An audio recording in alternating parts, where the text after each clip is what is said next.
지난 이틀 저녁이 얼마나 행복했는지 모르겠습니다.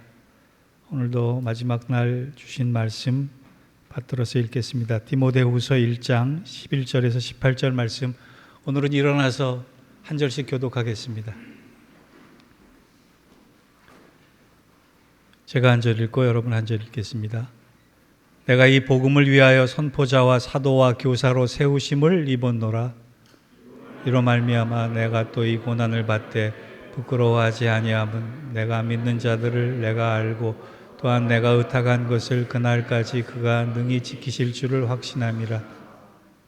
너는 그리스도 예수 안에 있는 믿음과 사랑으로서 내게 들은 바 바른 말을 본받아 지키고 우리 안에 거하시는 성령으로 말미암아 내게 부탁하신 아름다운 수 지키라. 아시아에 있는 모든 사람이 나를 버린 이 일을 내가 아나니 그 중에는 부겔로와 허모게네도 있느니라. 원하건대 주께서 오네시브로의 집에 긍휼을 베푸시옵소서.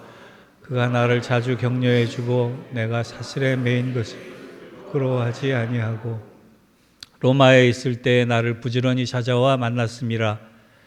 원하건대 주께서 그로 하여금 그날에 주의 긍휼을 입게 하여 주옵소서.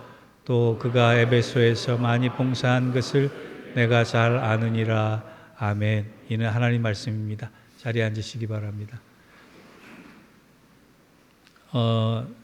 첫째 날, 둘째 날 참석하시지 못한 분들을 위해서 잠깐 강사 소개를 하자면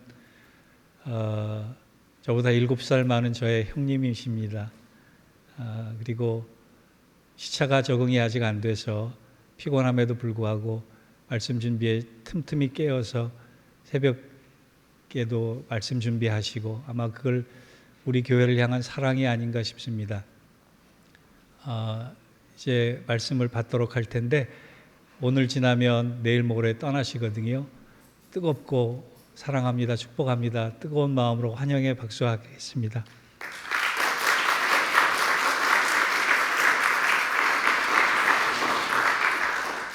할렐루야. 할렐루야. 지난 3일간 함께 교제할 수 있어 너무 감사합니다. 사도 요한이 죽기 전에 마지막 서신을 쓰면서 썼던 두 가지의 큰 주제가 하나는 사귐이고 하나는 사랑이거든요. 그리스도 안에서 나누는 이 사귐, 코이노니아, 이것은 주님 때문에만 가능한 거죠. 주님 때문에 우리가 사귐이 시작됐고 주님 안에서 이 사귐을 갖는 것입니다. 주님 바깥에 있는 사귐은 세상적이겠지만 그리스도 안에서 나누는 이 사귐은 얼마나 귀하고 소중한지 모르겠어요. 때때로 그런 생각을 해봐요. 사도 바울은 1차 선교, 2차 선교, 3차 선교를 다니면서 또 만났다 헤어지고 또 만났다 헤어지고, 그런데 그 안에 중심의 그 그리스도 안에서 주시는 사귐, 이 사귐이 왜 귀합니까? 하나님 안에서 사귐이 다시 회복되었기 때문이죠. 십자가로 인해서 하나님과 나와의 사귐이 회복되다 보니까 우리의 사귐이 가능한 것입니다. 여러분, 우리 또 헤어지지만 주님 안에서 누리는 하나님과의 사귐이 풍성해지기를 바랍니다. 하나님 안에서 누리는 사귐이 풍성해지기 바랍니다. 길 위에 서신 예수님을 쭉 우리가 묵상을 하고 말씀을 나눴어요. 암에 걸린 이후에 나의 삶을 보니까 초점이 더 맞춰지더라고요, 저는. 그리고 시간을 계수하게 되고, 그런데 뜻밖에도 초기라고 하고 또 회복됐다고 하고 하니까 저에게는 무척 은혜로운 시간이지만 이 시간이 5년 갈까 10년 갈까 20년 갈까 모르는 거잖아요. 남아있는 시간을 어떻게 보낼까? 저는 주님께 더 초점을 맞추기로 했어요. 주님과 더 깊은 사귐을 갖기로 했습니다. 그래서 말씀드린 것처럼 마가복음을 사건별로 다 암송을 하고 아침마다 일어나면 그 암송을 돌려가며 주님이 한 사람을 어떻게 만나셨는지를 묵상하면서 주님이 그렇게 나를 만나셨구나. 부족한 나의 현장에 주님이 나를 그렇게 찾아오셨구나. 그러니까 주님을 묵상할수록 그 은혜가 커지는 거예요. 나 같은 사람을 만나주시네. 나 같은 사람을 기억하시네. 나 같은 사람을 사용하시네. 이 은혜가 얼마나 큰지 옛날에는 왜 몰랐을까? 모타 신앙인으로 자라다가 26살 때 뇌염이 걸리기까지 그렇게 열심으로 신앙생활은 했지만 그 주님을 왜 이렇게 피상적으로만 알았을까? 그래서 저희 마지막 시간과 소원들이 성경으로 더 가는 거예요. 지난 4월에 6월 달에 이제 출판을 하게 되고 4월, 3월 아직 출판사가 결정되지 못하고 세 번째 교정만 보고 있어요. 재정도 준비도 안 되고 출판사도 준비도 안 되고 뭐 여러 가지 하나님이 길을 열어 가실 것 같은데 하는 여러 가지 상황 가운데 세 번째 교정을 하면서 제가 만난 사람이 제가 만난 본문이 바로 디모데 후서였어요. 디모데 후서는 우리가 아는 것처럼 사도 바울이 마지막 쓴 서신서거든요. 13권을 서신서를 쓰죠. 1차 선교 여행 마치고 그는 서신을 씁니다. 갈라디아서, 데살로니가 전서, 데살로니가 후서. 2차 선교를 마치면서 1차 선교를 마치고 쓰고 2차 선교를 하면서 또 3차 선교를 하면서 그가 쓰는 서신이 뭐예요? 고린도전서, 고린도후서, 그 다음에 로마서. 감옥에서 4권의 옥중 서신을 쓰고 그리고 옥중 서신 쓴 다음에 4차 선교 여행을 하면서 디모데전서를 쓰고 디도서를 쓰고 다시 감옥에 갇혀서 이제 디모데 후서를 쓰는데 곧 올해 아니면 내년 그는 그의 죽음이 눈앞에 다가오고 있는 바로 그 시간이에요. AD 5년쯤 태어나서 그리고 41살 AD 46년부터 1차 선교 여행을 시작하고 그리고 21년에 사역을 마치고 4차 선교 여행을 떠나고 다시 감옥에 갇히는 이때는 66세, 67세쯤. 길 위에 예수님을 따라서 그도 평생 1차 선교, 2차 선교, 3차 선교 배를 타고 또 걸어서 그 수많은 위험과 위협들을 지나면서 그리고 마지막에 그의 인생의 마무리가 감옥에 있는 거예요. 1차 감옥에 있는 것과 달리 2차 감옥은 습하고 지하고 춥고 먹을 것이 없고 그 디모데에게 가서 들어와 있는데 겉옷을 가져와 할 만큼 그의 환경은 무척이나 어려운 환경에서 그의 마지막 시간에 그의 생각은 뭐였을까?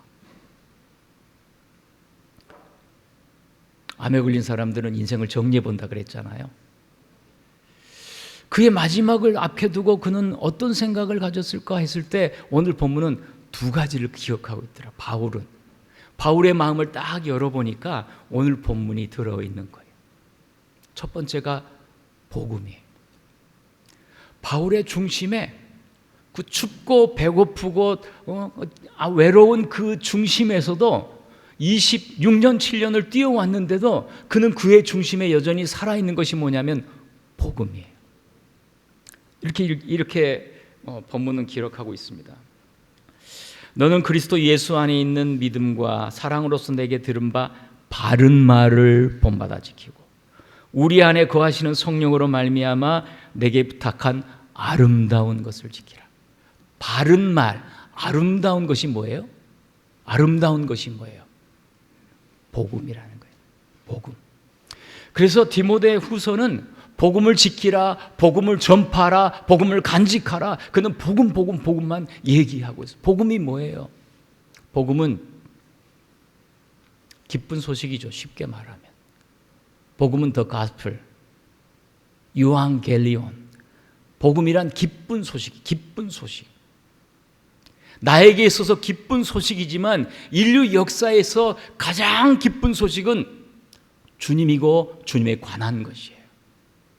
그래서 고린도 전서에서 15장에서 사도 바울은 복음에 대해서 가장 간략하게 얘기합니다. 3절 4절에서 예수께서 십자가에서 죽으셨다. 그리고 사흘 만에 살아나셨다. 이것을 복음으로 가장 요약해 보면 이거예요. 주님이 십자가에서 죽으셨다. 주님이 사흘 만에 살아나셨다. 그런데 거기에 덧붙여서 그 앞에 단어가 붙습니다. 우리 주님께서 성경대로 십자가에서 죽으셨다. 성경대로 무덤에서 살아나셨다. 이 성경대로란 말은 하나님의 오랜 계획으로 인류를 구원하기 위해서 주님이 이 땅에 오셔야만 했다는 구약의 이야기를 담고 있는 거예요.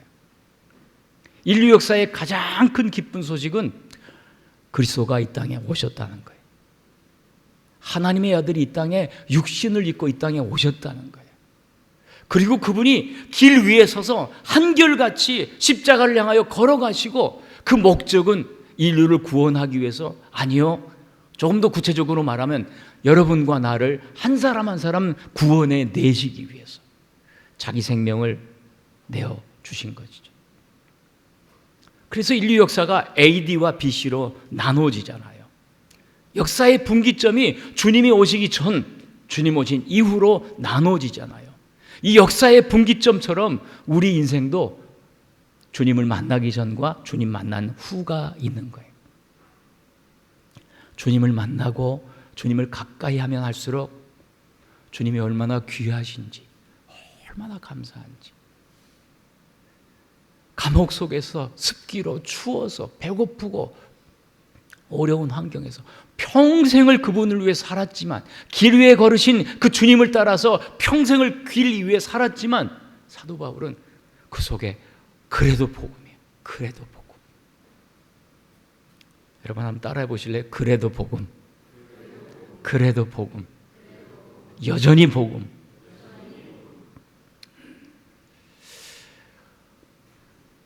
저는 모태신앙으로 자랐어요. 5살 때부터 우리 어머님이 그래요. 5살 때부터 엄마 구역예배 언제 가? 구역예배 가는 걸 기다렸대요. 왜 그랬는지 몰라요. 구역예배 가는 것부터 기다렸대요. 26살 뇌염에 걸리기까지 저는 대학부에서 가리방을 긁었어요. 주보를 6페이지 만들고 부흥회를 하면서 하는 때는 교회에서 잠을 자면서 부흥회를 했었어요. 그렇게 열심을 내면서 지냈는데 뇌염에 걸리고 보니까 그때 당시 제 친구가 경희대 의대 인턴이었는지 레지던트였는지 여하튼 그 친구가 한양대 병원에 누워있는 나를 우리 부모님이 데리고 와서, 가장 친한 친구니까 데리고 와서 가서 의사들이 무슨 말을 하는지 들어보라 그랬더니 이 친구가 나타나질 않는 거예요. 저는 의식이 없고 쓰러져 있고, 서울대병원, 적십자병원, 그 다음에 동아병원에서 척수에 검사를 하더니 이 사람은 살아날 가망이 없다 그랬고, 또 하나의 희망을 안고 한양대로 갔는데 의사들을 하는 얘기를 듣고 오라 했더니 이 친구가 사라진 거예요. 찾고 보니까 난간에서 의사 친구가 울고 있는 거예요. 내 친구 가망 없구나. 내 친구 죽는구나. 부모님께 얘기를 할 수가 없는 거죠. 죽었다고 하는 그 사경을 지나면서 한양대병원 12층 난간에서 우리 어머님이 절규하듯이 외치는 거예요. 소경 거지 바디메어처럼. 주님, 저를 불쌍히 여겨주세요. 1층에 있는 걸어가는 사람들이 들릴 만큼 우리 어머님은 외쳐대신 그 기도로 나는 살았다고 믿어요. 그리고 나를 위해서 기도해 준 여러 교회들의 그 기도로 내가 살아났다고 믿어요. 내가 살아날 어떤 공덕이 없어요. 살아날 사실은 존재가 아니에요. 주님은 교회의 기도, 어머님의 기도를 나를 살리신 거예요. 조금 있다가 전신 감각마비를 또 감각을 잃었어요. 그래서 퇴원했다가 다시 또 입원을 해야만 했어요. 그런 시간을 거치면서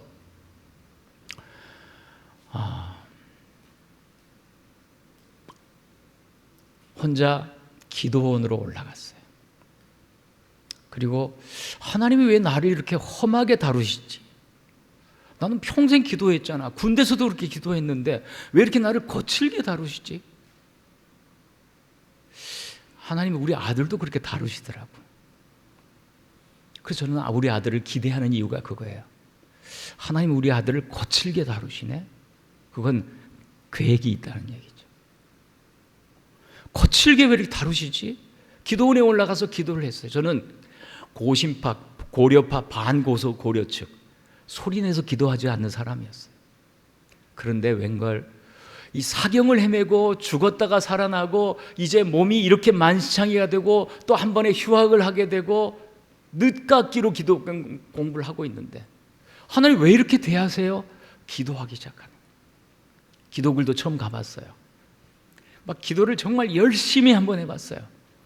내가 한번 오늘 뿌리를, 누구는 뿌리를 뽑는다는데 나도 한번 뿌리를 뽑아버리라.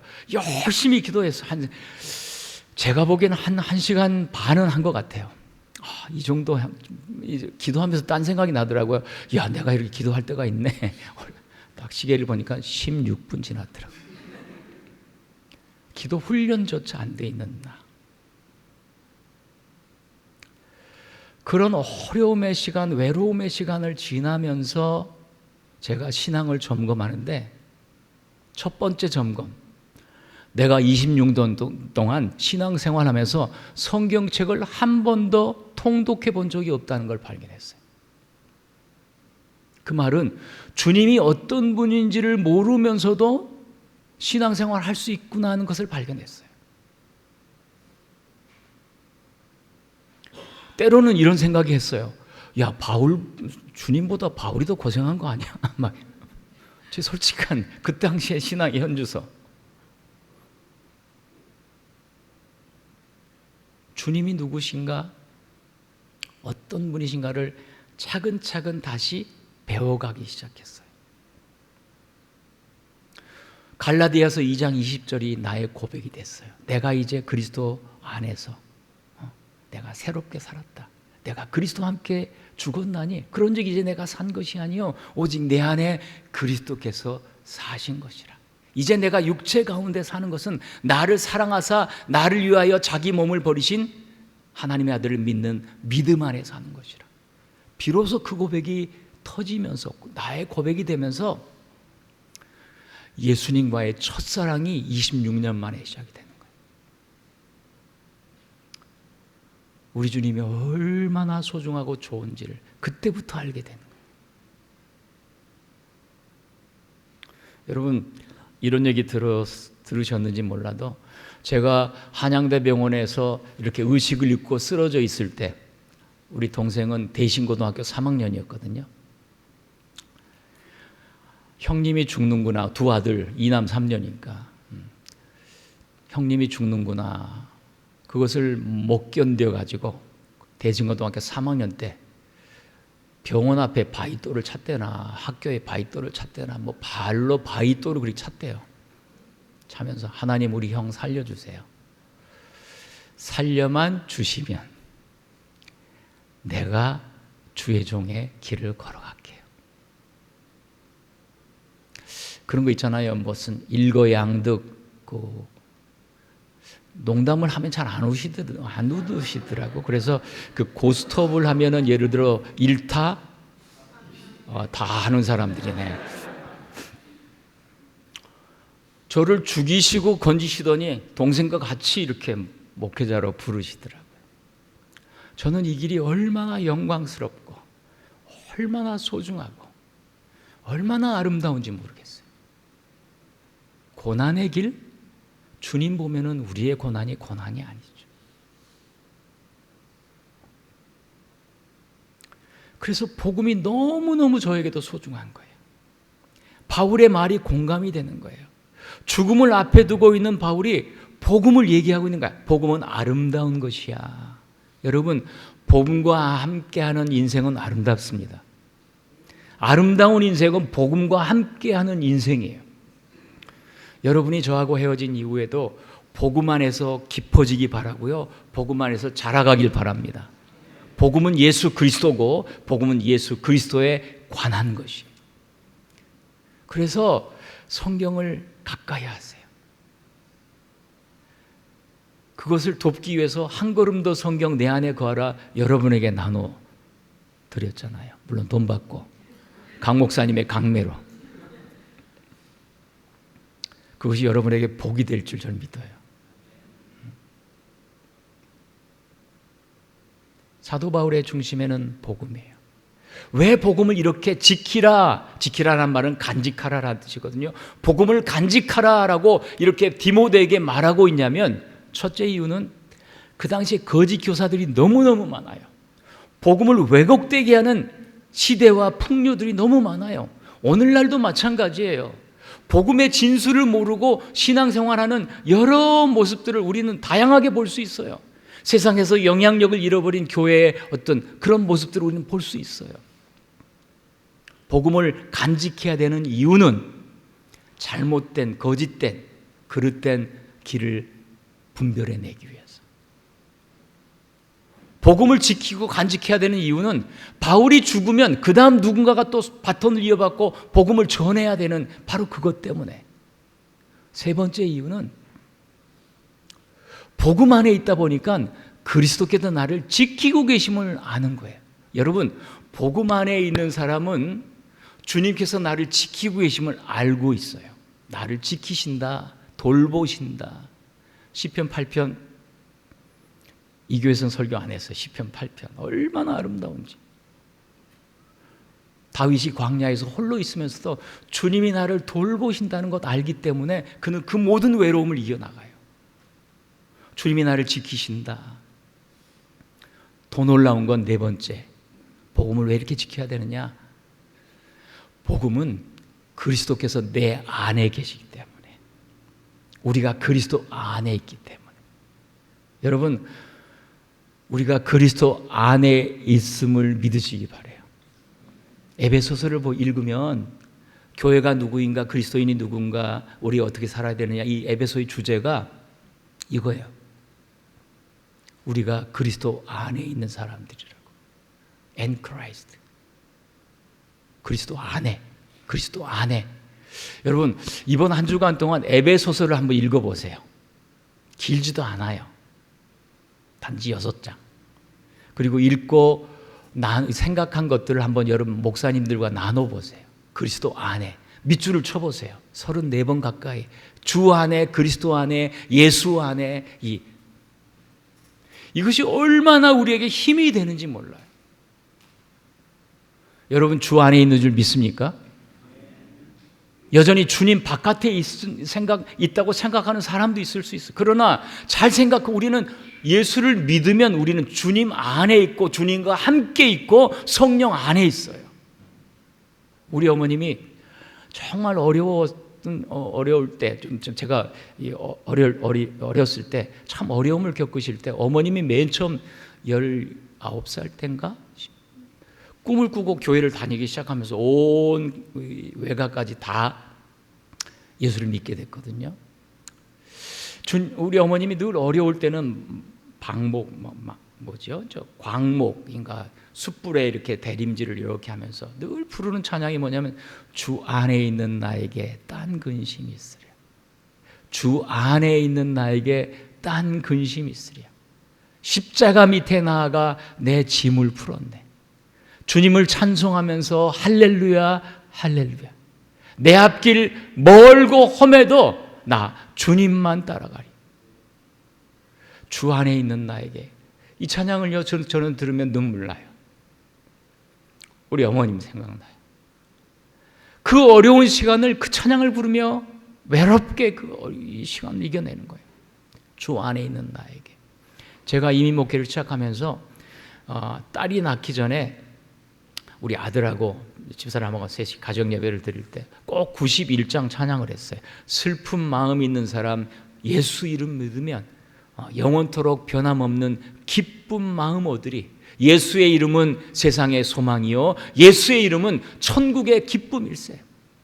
왜 그러냐면 어머님이 나에게 주 안에 있는 나에게 찬송을 물려준 것처럼 우리가 다 천국 가고 난 다음에 우리 아들은 이 찬양을 들으면서 아빠 엄마를 기억할 것이기 때문에 의도적으로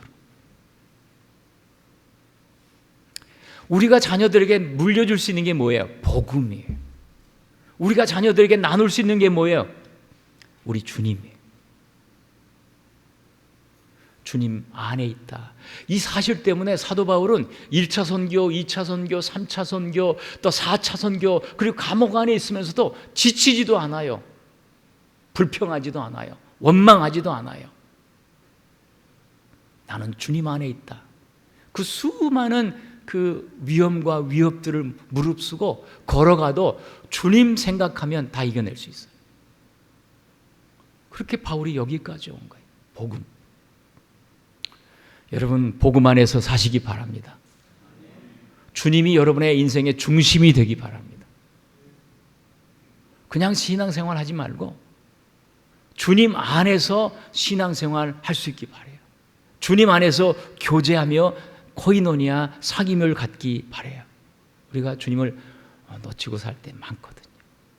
성경 말씀을 주중에 펴고 말씀을 읽어가는 거예요. 첫 번째가 사도 바울 중심의 복음이라면 그 다음 사도 바울 마음의 중심 또 하나는 사람이에요. 한 사람. 그게 그 다음 본문입니다. 자, 보시면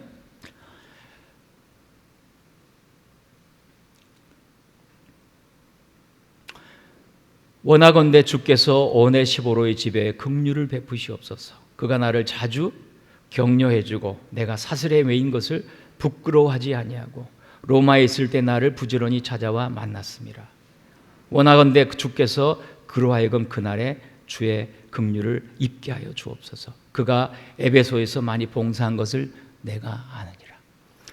오네시보로 들어봤나요? 디모데후서에서 유일하게 나오는 한 번 이름이에요. 그리고 마무리하면서 또 한 번 부르고 사도 바울은 감옥에서 오네시보로를 기억해요. 그리고 두 번 그에게 축복 기도를 합니다. 주님, 저를 축복해 주세요. 저를 기억해 주세요. 바울의 저 기도에 응답하셔서 하나님은 오네시보로와 그의 후손들을 어떻게 복되게 하셨을까 궁금하기도 해요. 오네시보로. 제가 또 저 집사람하고 같이 이제 암 걸리고 투병 생활하고 막 이렇게 붓고 그래서 외부로 나가지 못할 때 집에서 둘이서만 예배 드릴 때 사도행전 전체를 훑어가면서 제게 달랐던 시각이 뭐냐면 그동안에는 바울만 보였어요.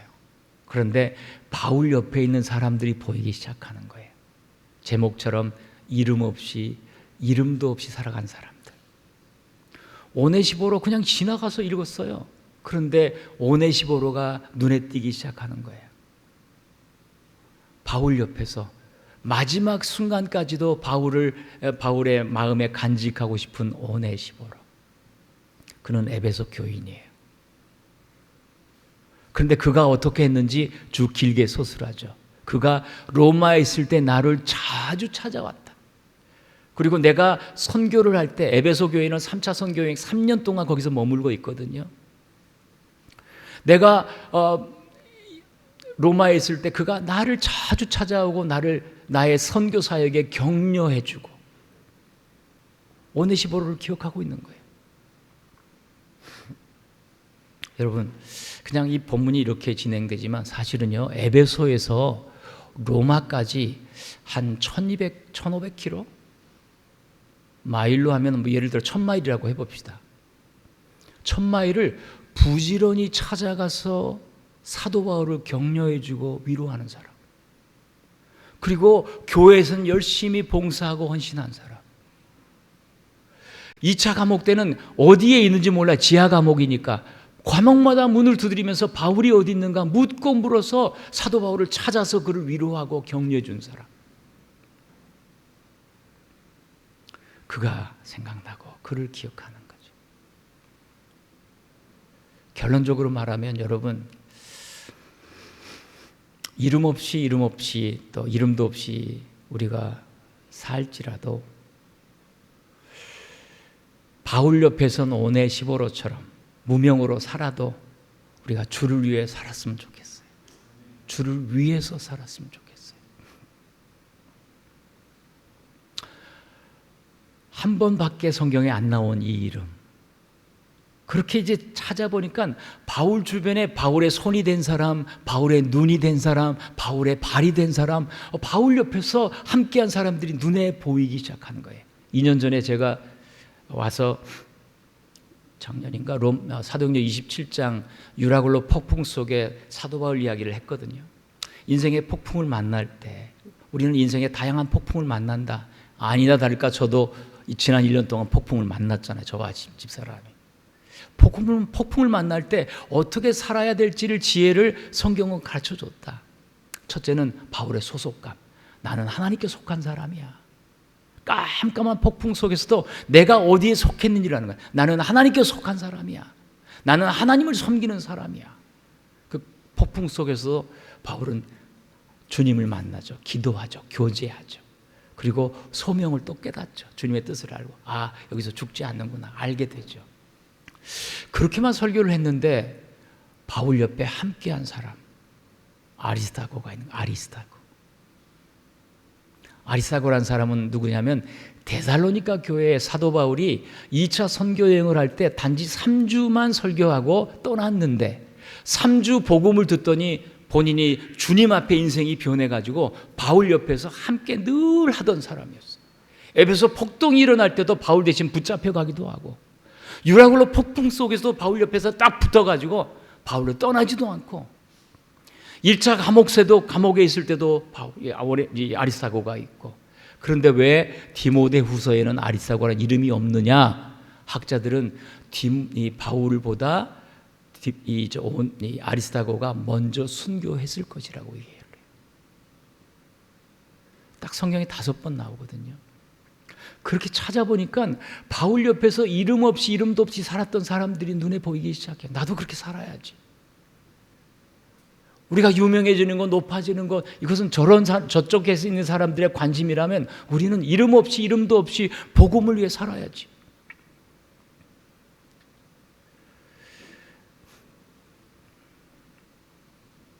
(3차) 선교여행을 하면서 고린도전서 후서를 쓰거든요. 그리고 로마서를 써요. 고린도에서 로마서를 써가지고 로마에 보내야 되는데 로마서를 고린도 교회에서부터 가가지고 로마까지 전해준 사람이 누구일까요? 여자 집사 베베가 그 먼 길을 그 성경을 들고 로마서를 들고 전달하러 가는 거예요. 그 로마서를 쓴 사람은 누구예요? 바울이 눈이 너무 안 좋으니까 더디오가 거기서 대피를 해주면서 로마서를 쓰고 있는 거예요. 지금처럼 이렇게 쉽게 쓰는 게 아니에요. 양피지에 쓰고 촛물을 녹아서 쓰고 어렵게 고통 가운데 그걸 써가지고 베베가 그것을 전하러 가는 거예요.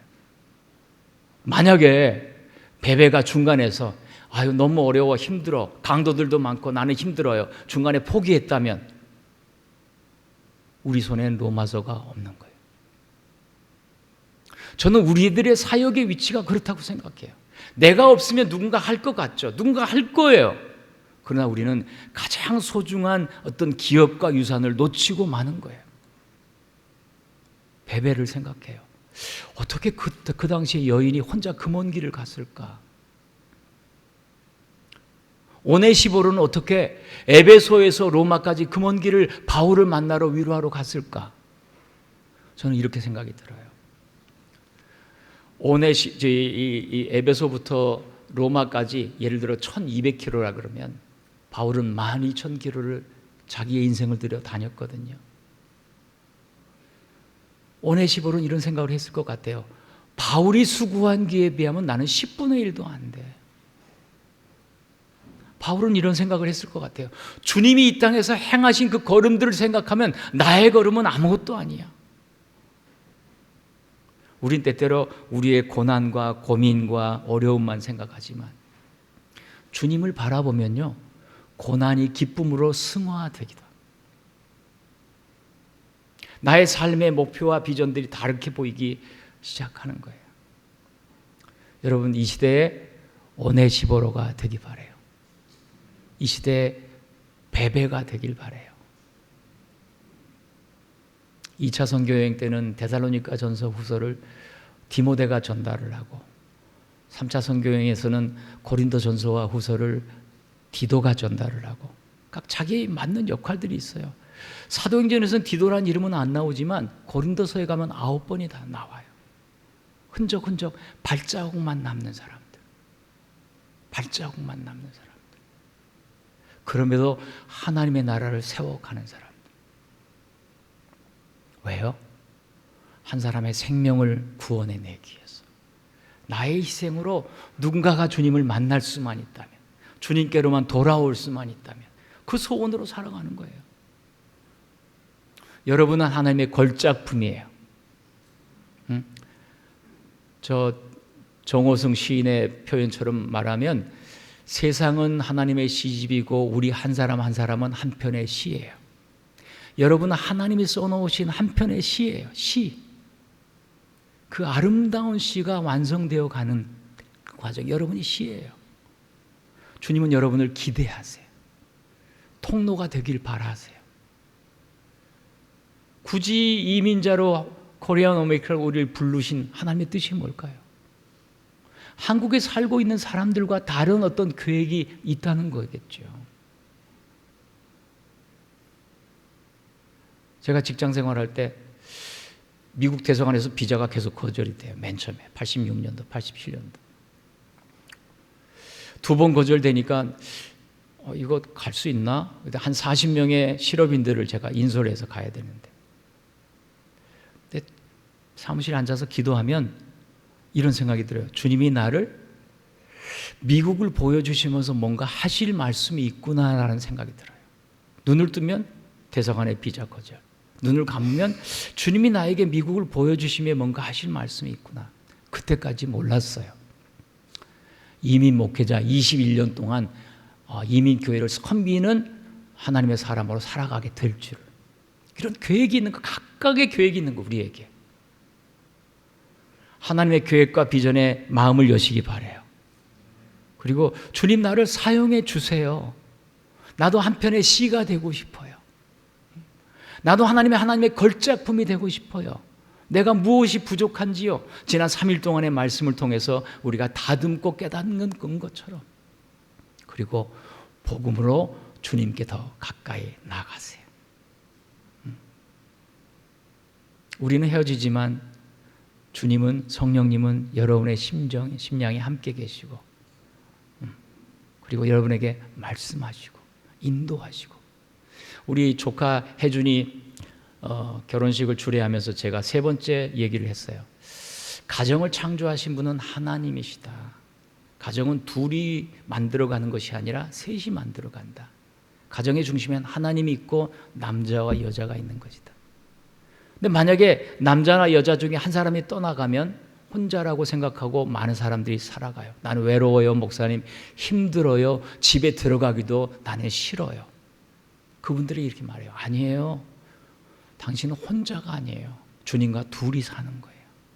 주님과 둘이 사는 거예요. 주님을 왜 외면하지 마세요. 주님을 기억해야 돼요. 주님을 인생의 중심으로 모셔야 돼요. 주님과 대화하세요. 주님께 기도하세요. 주님이 주시는 평강과 그 은혜가 무한히 넘쳐 가정이 천국처럼 바뀌어갈 거예요.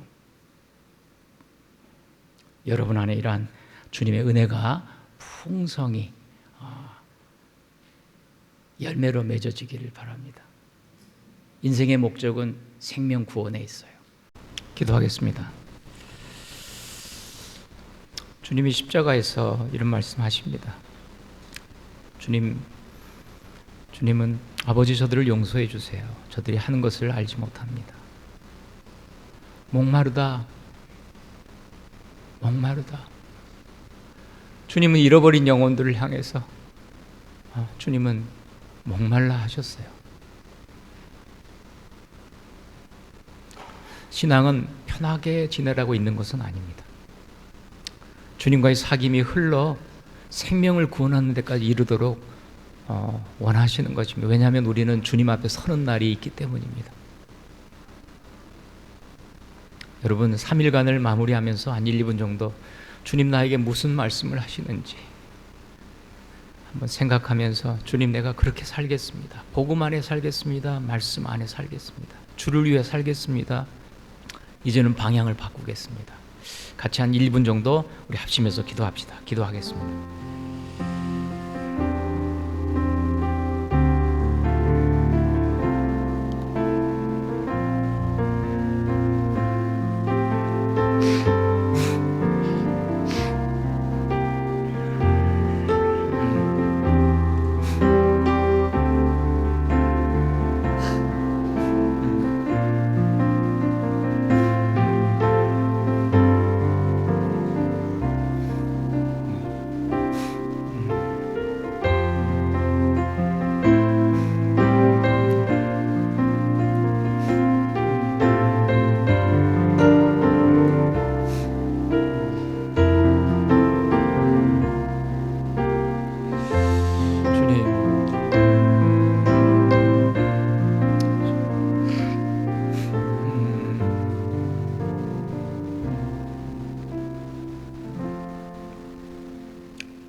하나님 아버지, 지난 3일간의 모든 시간을 인하여 감사합니다. 주님 안에서 좋은 사귐 주신 것 감사합니다. 하나님, 우리의 삶이 한 걸음도 주님께 나아갈 수 있다면 이 시간들이 주님 안에서 열매를 맺을 수 있을 거라고 믿습니다. 하나님, 너무나 많은 사람이 넓은 길로 가고 쉬운 길로 가고 편한 길로 가고 화려한 길로 갑니다. 세상만의 만족만을 위해서 살아갈 때, 심지어 많은 교회들조차, 그리스도인들조차 그렇게 살아갈 때, 하나님, 우리는 생명의 길, 구원의 길, 좁은 문을 걸어가게 도와주시고, 타협하지 않고 뒤돌아보지 않고 주님 넘어 세상을 바라보지 않고, 주님, 남은 나머지 시간들을, 우리의 젊음들을, 우리의 재능들을, 우리의 소유들을, 우리의 시간들을, 우리의 물질들을 주님께만 생명 구하는 일에 쓰임 받을 수 있도록, 주님 앞에 섰을 때 칭찬받도록 우리 모두를 사용하여 주옵소서. 예수님의 이름으로 기도하옵나이다. 아멘.